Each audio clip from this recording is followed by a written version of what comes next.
Welcome, everybody. My name is Loretta Cohen. I'm with Westchester Communities That Care.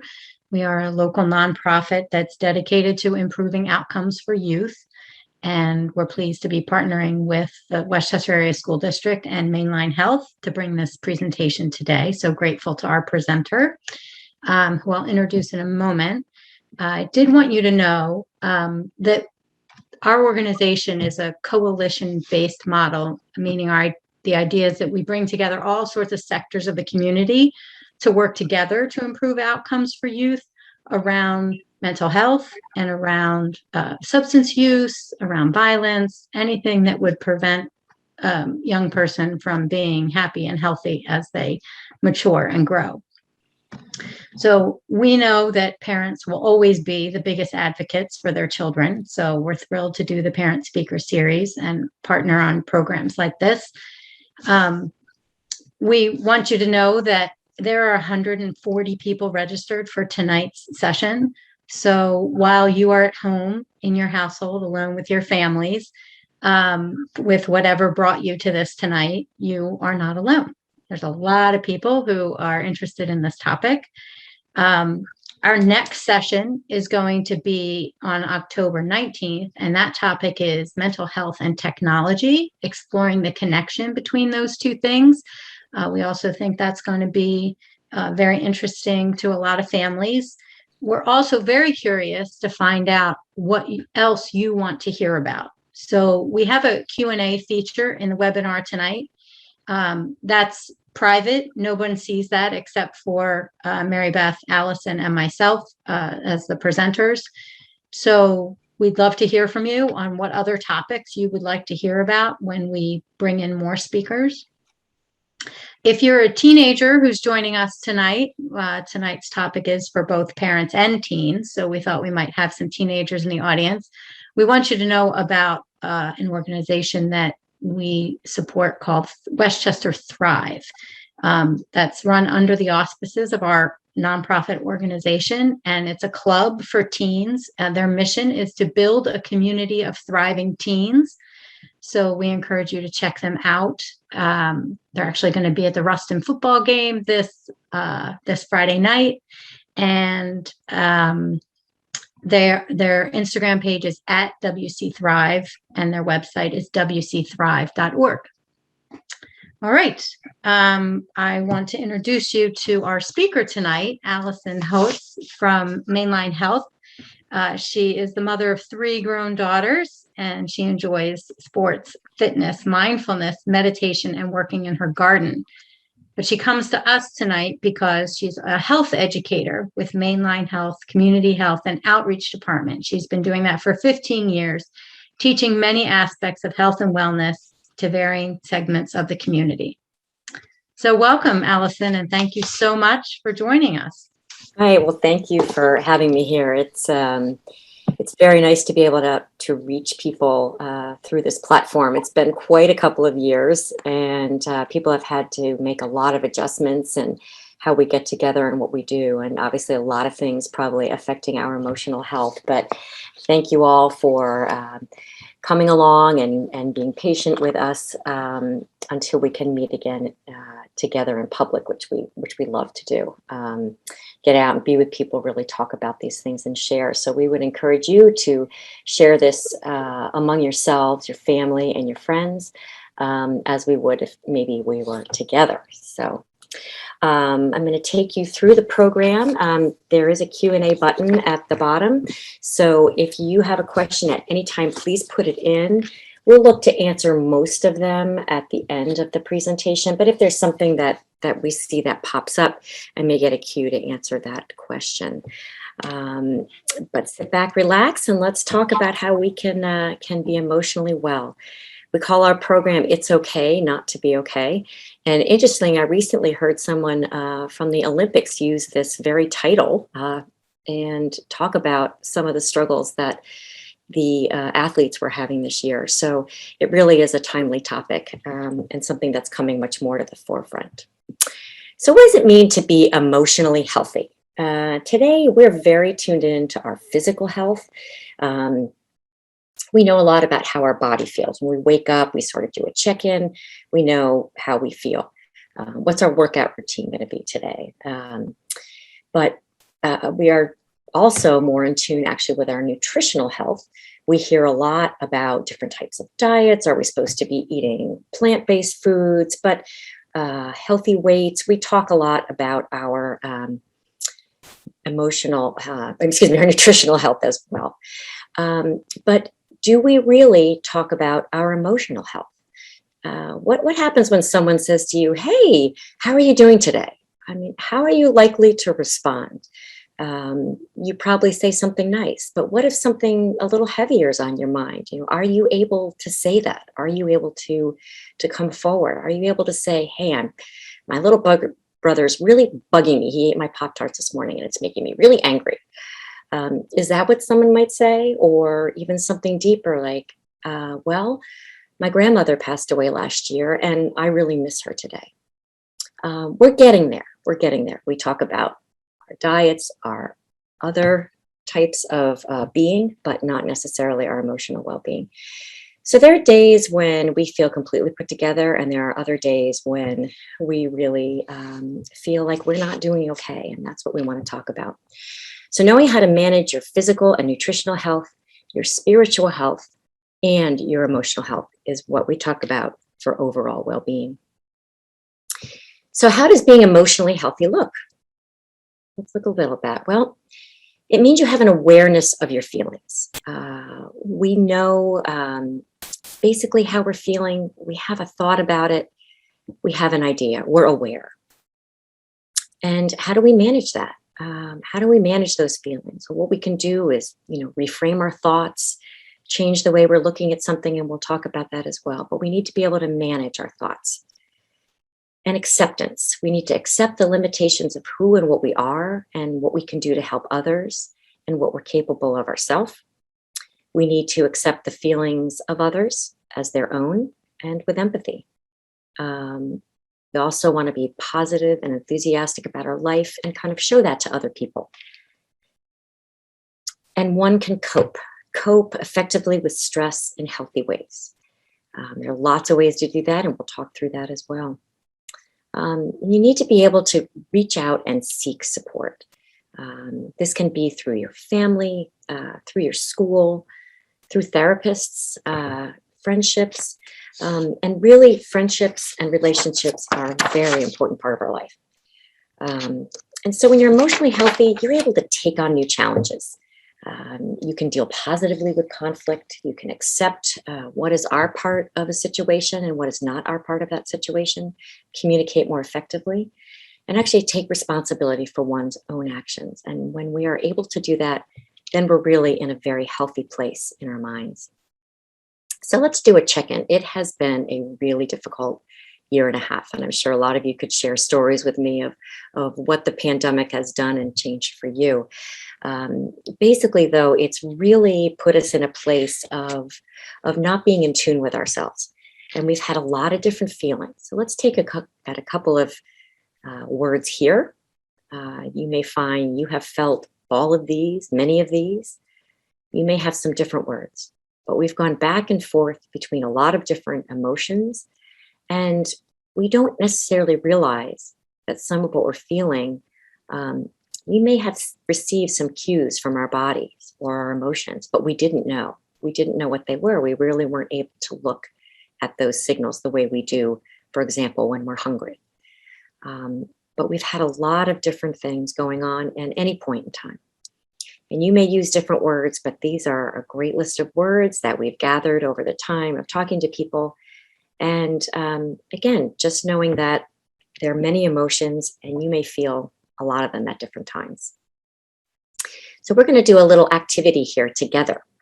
And you're going to be able to take your phone and click on this QR code right here. You can also right click on it and it will take you to another screen. It's another tab.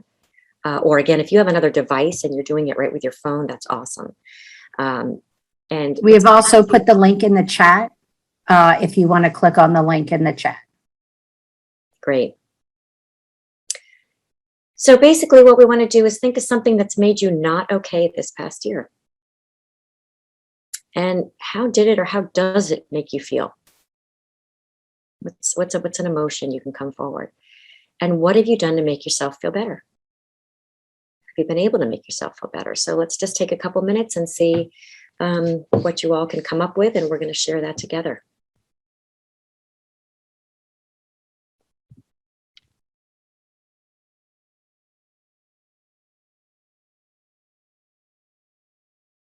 And we kind of realize that right now, everything has been different for all of us with the things we're experiencing.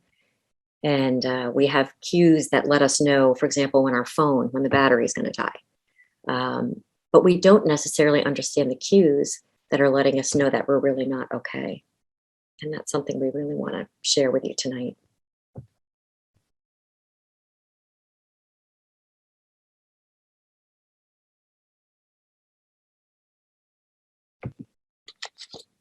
All right, so we have some great feedback here. Someone lost a parent, making them feel sad, and they worked on meditation. Yes, they had difficulties. They felt angry, guilty, and they reached out and talked to friends and therapists. Work has been overwhelming. What do? They spend time with their family. Disagreements between families on how and what you're doing. And that can make it frustrating. We've been in each other's face, right? Working at home from school. And this can happen anytime, even not just now. But frustrated. So, for example, go out for a walk. That's a great one. Job insecurities, that's a big one. So again, here someone says, I have to accept the situation, work to improve it. I gained a little weight. How about the COVID-15 they're talking about? And so how does that make someone feel? They might feel embarrassed.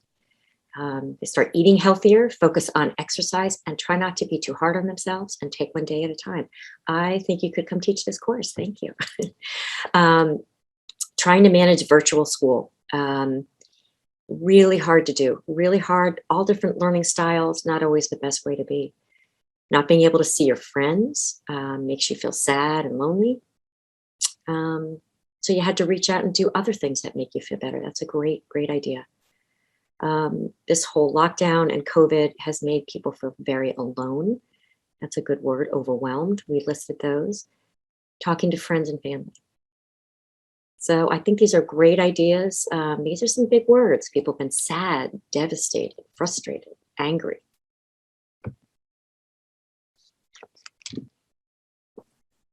Can you share your screen again, please? Okay, will do. Thank you. Let's see. I can't get to I'm not on my screen. Doesn't look like. Sorry, guys, for a minute. I think can you click share screen? I think I see your cursor. Is that yours? Oh, no, here we go.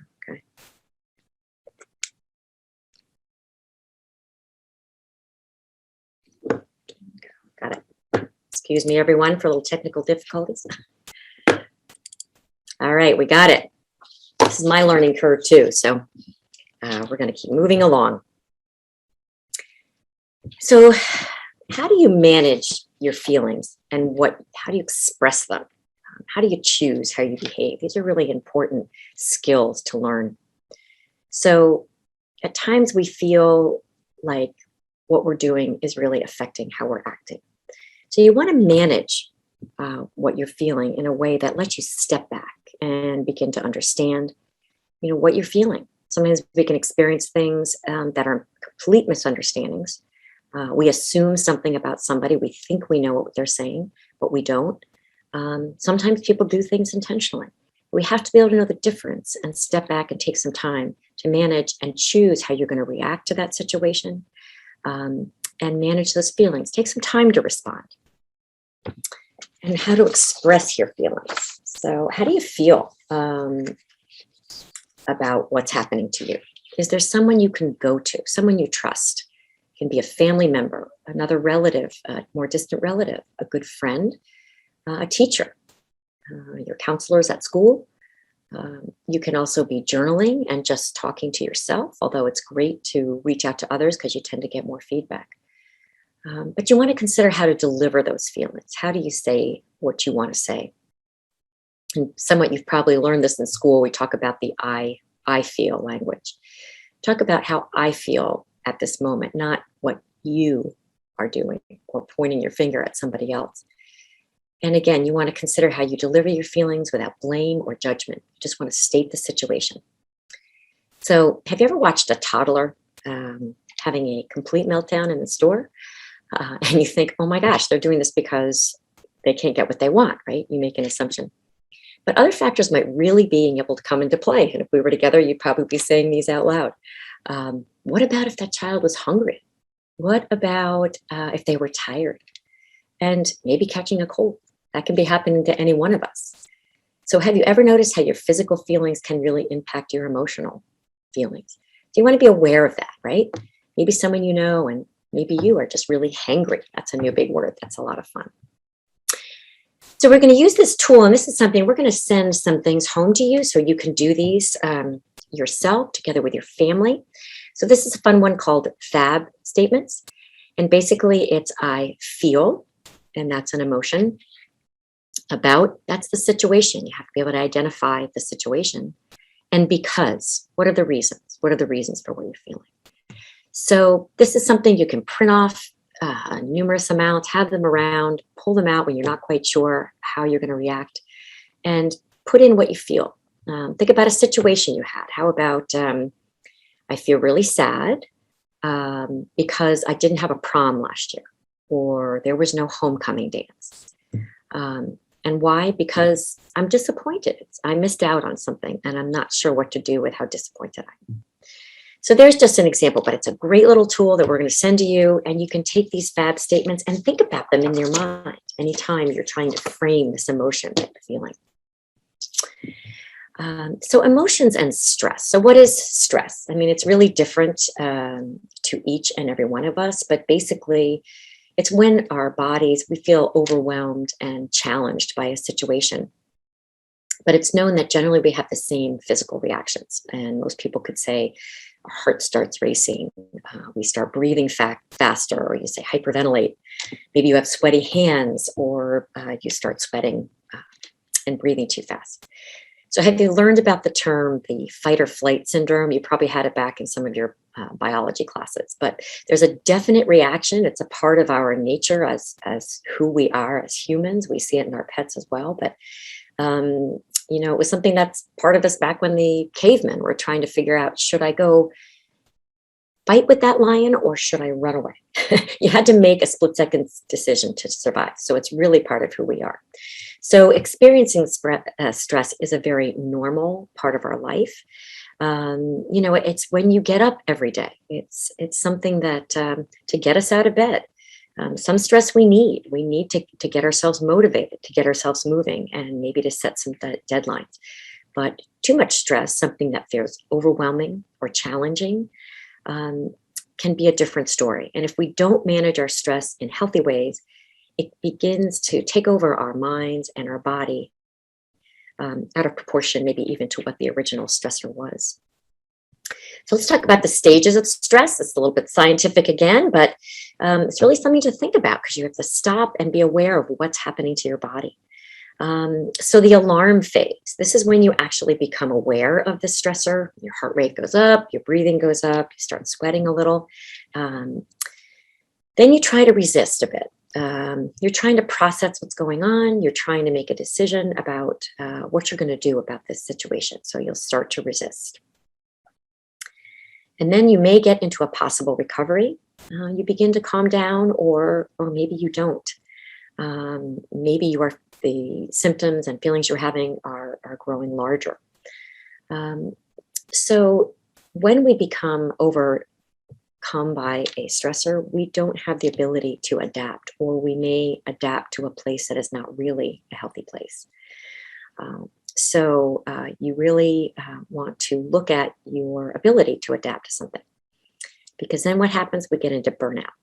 And I think a lot of you can probably relate right now to just being burned out. And we are living through a time of life now, but even if we weren't, but this time of life now is particularly overwhelming, because someday, a future generation is going to look back and through the history books and study what's happening. But for us right now, We're living it, we're breathing it. Science is happening, it's unfolding every day, and it's frustrating. But we're living through it. So again, loved some of the ideas you put down on how we really need to learn to adapt and manage our stress. So let's talk about some good ways to look at stress and stress management. As we talked about, it's a normal part of life. Some of it's good. You might get a little bit of butterflies and get excited when you're going to a football game or going to a concert, and it's going to make you get up and get out and get there. Those are good things. Get you ready to study for an exam. But what about sharing your experiences with others? When the stress becomes too large, you'll find that we create stories in our head, and sometimes the story gets bigger and bigger and bigger. And unless you get some feedback and get what we call maybe a reality check, that story might not have anything to do with what was originally upsetting you. Tackle challenges in stages, one day at a time, one to-do at a time. Break things down. I mean, it's how we look at dieting. It's how we look at exercise. We don't say, go out and run a marathon. We don't say, I'm going to lose 50 pounds today by only eating fruit, right? We take a piece of what we need to do and add it into your everyday schedule. A little something different, a little different activity, talk to someone. And practice self-care. Almost can't stress this enough, that you need to be empathetic towards yourself. And if you're empathetic towards yourself and good to yourself, which we often aren't, right? That'll help you approach the world that way too. Give yourself a break. Give yourself understanding. I mean, after all, we are only human, right? We're not perfect. So be resilient. Learn from what you have gone through and use that better when new challenges approach. I mean, it's really a part of our life. And we're going to talk a little bit more about resiliency. But let's talk about the signs and symptoms of stress overload. Here are things that you actually experience. You will find you might have memory problems. And again, not the memory problems we have when we get older, but just being unfocused.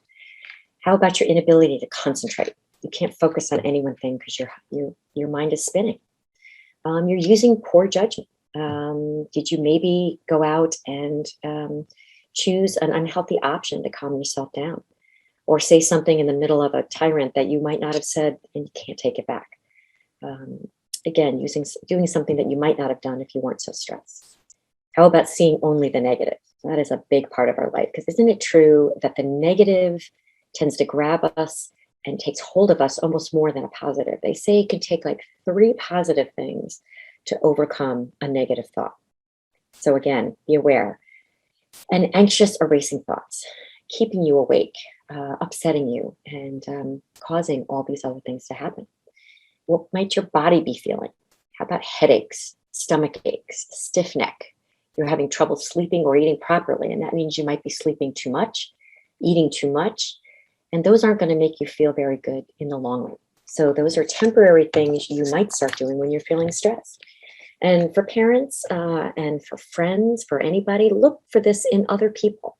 Sometimes they don't know where they are. And if you can see these symptoms in other people, you might be able to say, hey, how are you doing? You seem really stressed out, or you just seem like you're struggling today. So we can work on a stress reduction plan. We're going to do this, and this is something that we're going to send to you as well afterwards, another fun tool that you will be able to have at home. Talked about put it up on your refrigerator. Do this as a family. Share it, with your friends. So number 1, you need to identify the problem and acknowledge it as real, right? Sometimes you think, oh, I'm just making this up, or I really shouldn't be feeling this way, or whatever. Identify it.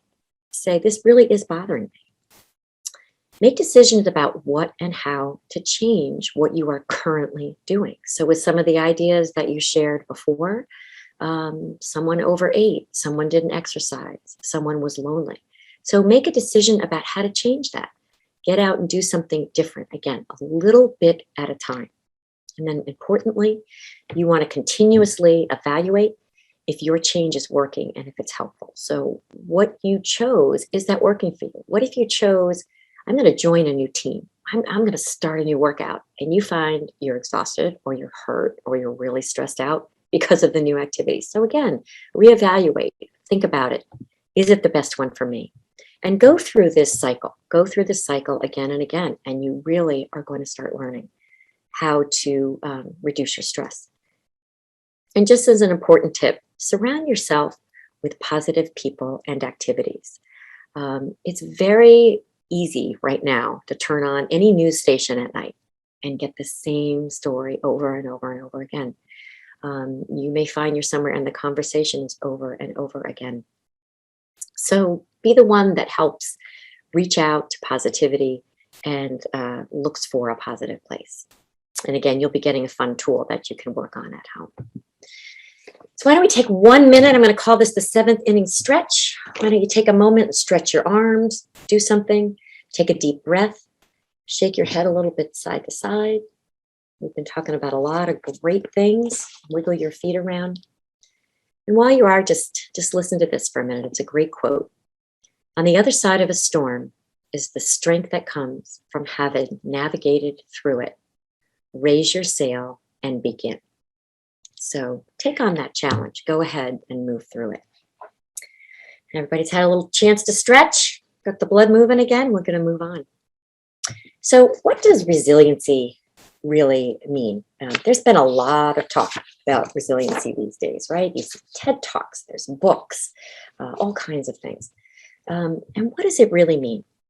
Resiliency is the capacity of an individual to withstand, to persevere, bounce back, and to recover from challenging circumstances or events in your life.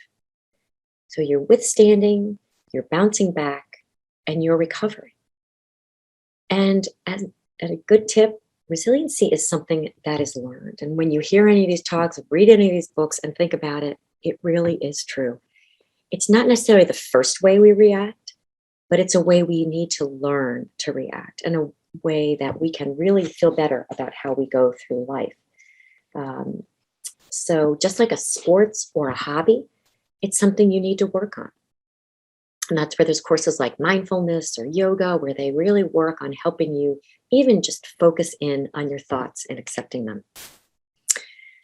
So let's look, are you resilient? So let's look at a couple fun ways a resilient person might actually react to a situation. In a crisis or chaotic situation, I calm myself and focus on taking useful actions. Is that the first way you actually feel? How about we try it? Am I playful? Do I find humor in rough situations and laugh? And I have to say, I know for myself, there are so many things I used to be so hard on myself about. And now I can just say, oh, silly me. I just did it again. Take the blame away. Just laugh at each other, laugh at these circumstances when you can really talk them through. How about I'm able to recover emotionally from losses and setbacks? I have friends I can talk with, I express my feelings to others, and I ask for help. Feelings of anger, loss, and discouragement don't last long. Imagine again if everybody on a team was so caught up in their loss, they couldn't even turn around and play the next game. So again, just get back in the game and keep going. I adapt quickly to new developments. I'm good at bouncing back from difficulties. So building resiliency, as we said, it takes practice. It takes time. You can use some of the tools we've given you to actually work on ways to build resiliency. And it's a choice. It's a very positive and a very specific choice you have to make. And you're not going to do it every time. But every time you find yourself making that great choice, approaching something different, give yourself a little pat on the back or recognize it in somebody else. Say, wow, you did that really well. Wow, that's amazing. So just spread the wealth. So here's a couple tips for building resiliency. And this is something we're going to pass on to you as well. So we'll just go through it here. Focus on self-care. We'll talk about more how to do this as well. Challenge your comfort zone. Sometimes we can get stuck, so branch out.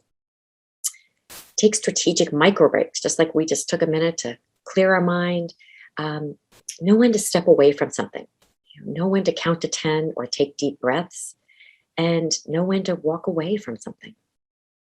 Develop a positive mindset.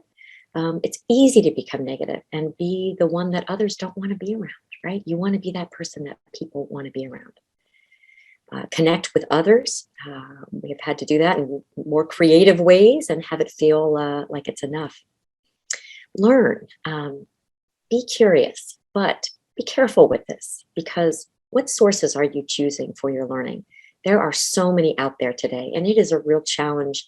It's a challenge for parents. It's a challenge for students and young folks, because there is so much information that's being made available to you. Whether you're ready for it or not, you can just click on open, and there it is. So make sure you fact check. Make sure you try and look at more than one source, and make sure you don't get stuck in any one way. Have gratitude and reflection. Begin each day with knowing that something is good in your life. Everyone can find something good. Maybe it's just because the sun came up. Maybe it's because you have a roof over your head. Maybe you've had some really wonderful things happen. Maybe a pet just jumps on your bed, greets you in the morning. But there is something positive. You can find it and reflect on it for a minute. And contribute. Sometimes the best thing you can do when you're feeling down is reach out and help someone else, because it makes you realize you're not alone. Take charge, take ownership for how you feel, and look at it as a challenge. Nobody wants to feel like they're a victim. Take it on as a challenge and use some of the tools and resources that you learn to help you, and accept change, right? Life is a continuum. It's always changing. We are never going to be in one place for too long. So that's the good and the bad. This too shall pass, but oh darn, this too shall pass. So let's look at some types of self-care. There's so many things that you can do. Again, you shared them with us, but physically, you have to look at all parts of yourself. You have to look at yourself physically. Are you sleeping? Are you exercising? Are you getting good nutrition? Emotionally, do you have some coping skills? Are you being compassionate with yourself and others? Maybe I need to reach out and get some therapy. There's nothing wrong with it. It is so available today. It's covered by most insurances, and it's probably available through most of your schools. And again, there are organizations such as the organization bringing us here tonight that are there for you. Socially, it's something that you can use to make you feel good, but you also need to put up some boundaries sometimes, again, with that social media. But be there for your friends, and your friends will be there for you. Spiritually, this is something that means a lot of things to a lot of people. But to be spiritual means you can appreciate a space and time. And it may be a religious place that you go. You may pray. You may be one who goes out and sits in nature. You may be able to meditate. You may need time alone, or you may need time with others. But think about what you need for you. Finding a sacred space. That's a challenge these days, right? We're at home a lot more. Our homes are a little more crowded. So everybody be respectful. If someone says, hey, you know what? This is my sacred space, and I just need a moment in my sacred space. Go there and respect that in somebody else. Find some hobbies that are good for you, that make you feel good. Add some different things to your life that make you feel a little creative.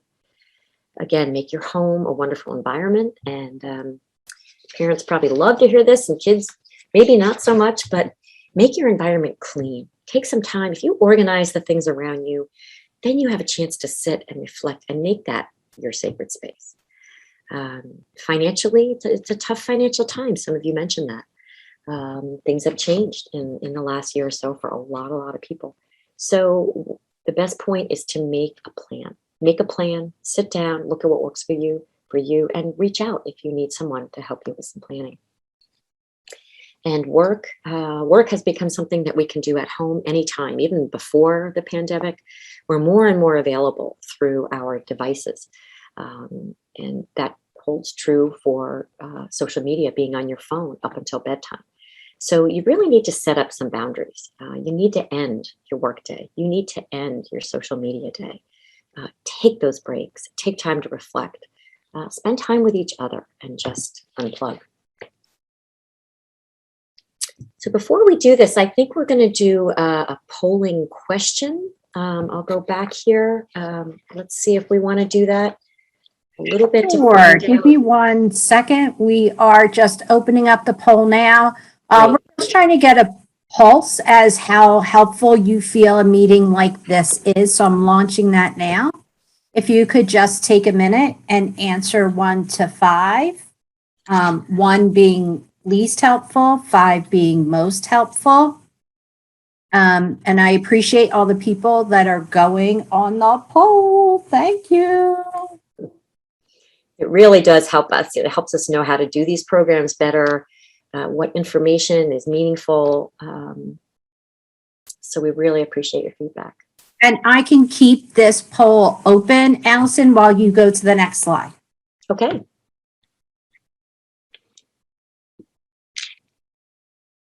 All right, so we're going to do a little mini lesson or course in a big term called cognitive restructuring. And what that really just means is that I can choose how I think and how I act. And I find that to be a very, very powerful and positive thing, to think that you can change the way you think, and you can change. Sometimes we say, oh, it's just my personality. It's always the way I am. It's what I do every time. It doesn't have to be that way. And again, thinking about our emotional health, like we think about a sport, like we think about good nutrition, you want to work on it a little bit at a time, and you need to practice.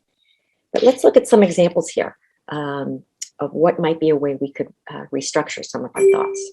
So, okay, let's go back to this one. How about these comments?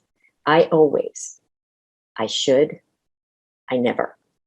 I mean, how do those make you feel? They say we, on average, probably have 20 negative thoughts before we even put our foot on the floor and get out of bed because of statements like this. So how about assigning thoughts to others? They think, they feel, I know. We think we know exactly how someone else is thinking. We know exactly how they're feeling, right? And we're so convinced of that, we tell everybody else. And we spend a lot of time and wasted energy in the parking lots, in the halls, when we could be doing something else over coffee, complaining about something that we really don't even know about. How about react before thinking? Again, making negative comments, sending a bad text, email, or post. And how about those that you can't take back? Oh, that doesn't feel good, right? Have an emotional outburst. You can't take back those words. So again, you need to think a little bit before reacting, but we all do it, right? We all do it.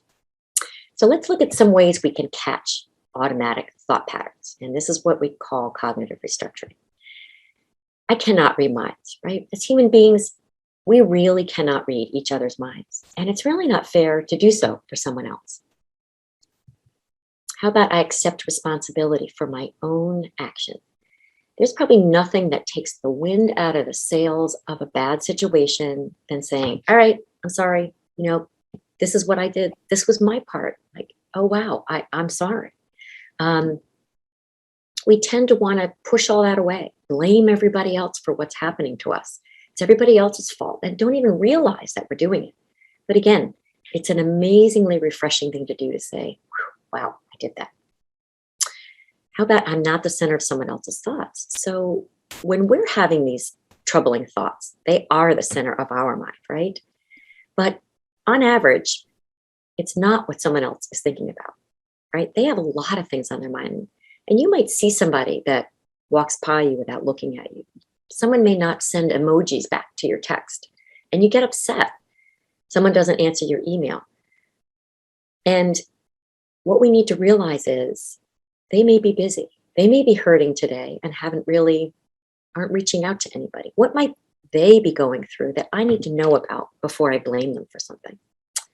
I can ask for feedback. It's always the best way.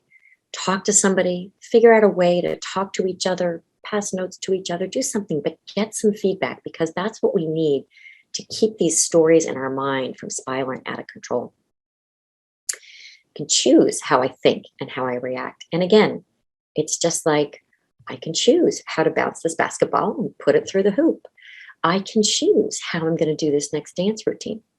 I can choose how I am going to approach going to coffee with some friends that I'm a little worried about.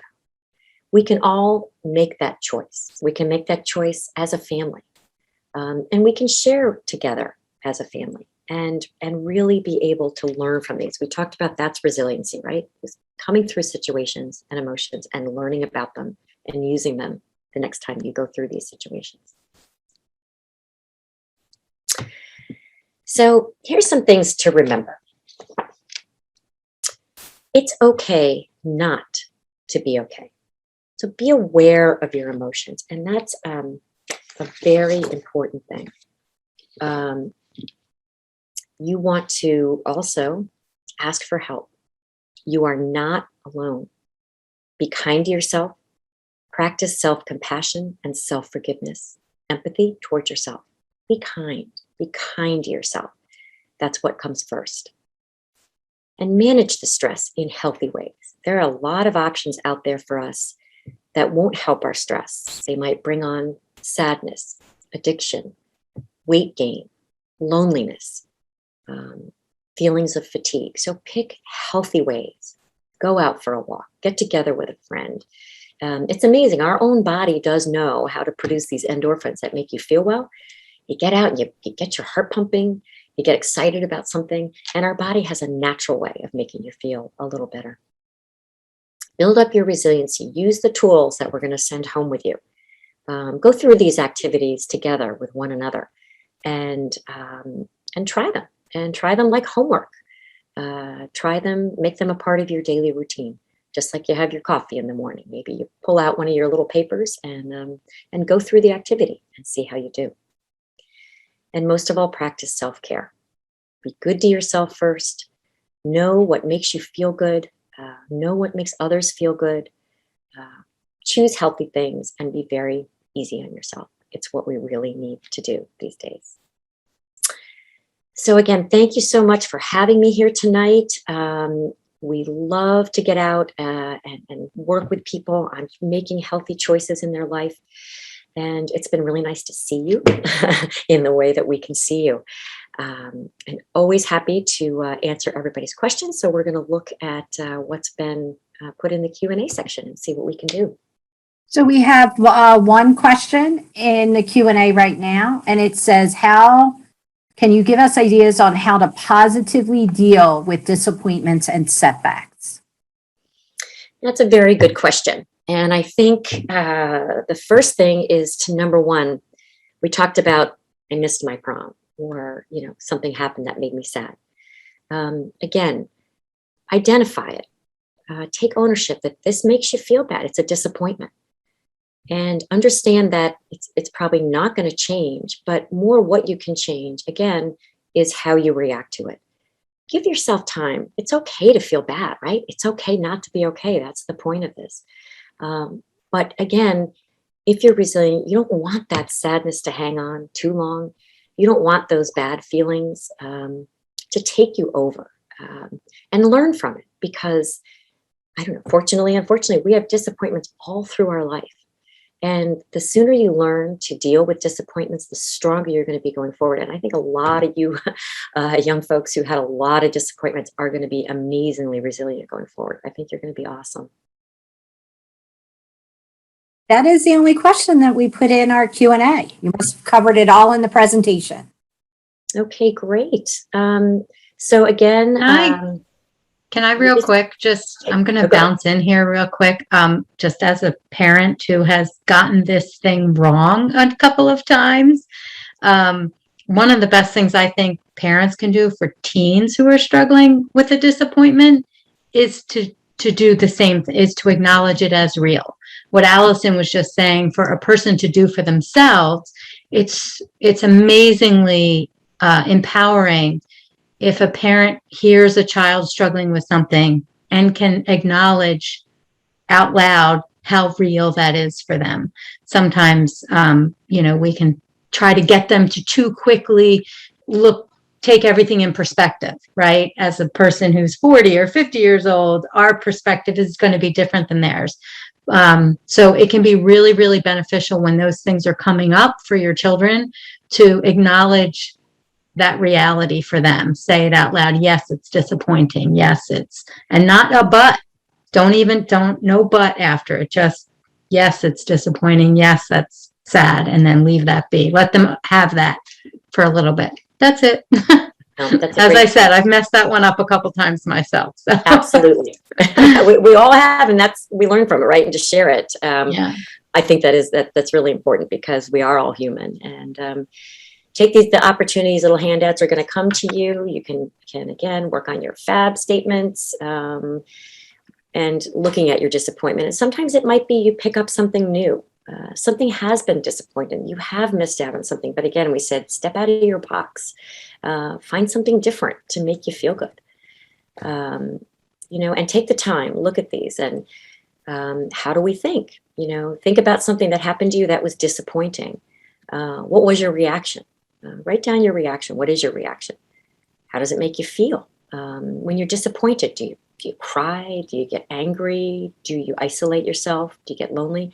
So think about how those make you feel and then work through what could my reaction be?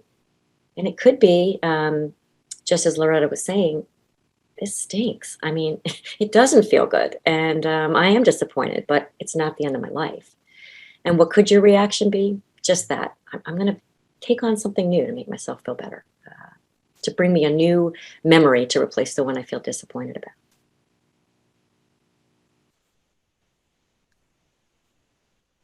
Okay.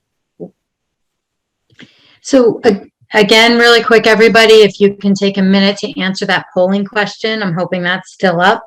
Let us know how helpful you felt like this was. And then also in the Q&A, if you want to add any suggestions you have for future events that we might host, future webinars, we do have coming up on October 19th. I think Mary Beth might be sharing the flyer, but I'm not sure. We do have technology and our mental health and what that looks like, what the science is saying. We have a professor from Rutgers University does a great talk on that. So we're hoping you'll all come back and join us for that. And I think We do just get one more question if we have another. Okay. Minute. Is that okay? Sure. Great. Yeah. So this one is asking, how can we, what can you do to help depression? And that's a very good question. A lot of people are feeling depressed, but a lot of people are feeling very lonely and don't know that there are resources and ways to connect. Depression can be something that is for a small period in time related to an activity. It can be something that becomes chronic or clinical. So reaching out to your healthcare provider is also a great way to learn what kind of depression you might be dealing with. You want to reach out to people, find out what might be causing that depression. What is really making you feel this way? And again, can you work through it with some of the ways that we gave you? But tell somebody, right? Tell somebody, work with somebody, find a way to not be suffering silently. And look for signs of depression in others where they may be withdrawing from the activities. They may not be sharing with you anymore. They're not eating, sleeping. And when you see that, it's really important to reach out and say, are you okay? How are you doing? Is there anything I can do to help you? And it may be that you can't actually help that person, but you could also say, how about we go to the school counselor and find some resources? What do you say we go visit our primary care doctor and see if there's a way somebody can help you? How about if we buy a book and read it together? So again, I think acknowledging that depression is real is very important, and talking through it. Right. I think the one, just one little chat I noticed that someone said, and this is another important realization these days, that it's okay to be you. Whoever you are, that's okay. So it's okay to be okay, and it's okay to be you. And each one of us is a a precious person. So take care of yourselves and take care of each other. Thank you, and we'll see everybody back on what date, Loretta? October 19th, Tuesday, October 19th, for technology, exploring the connection between technology and our emotional health.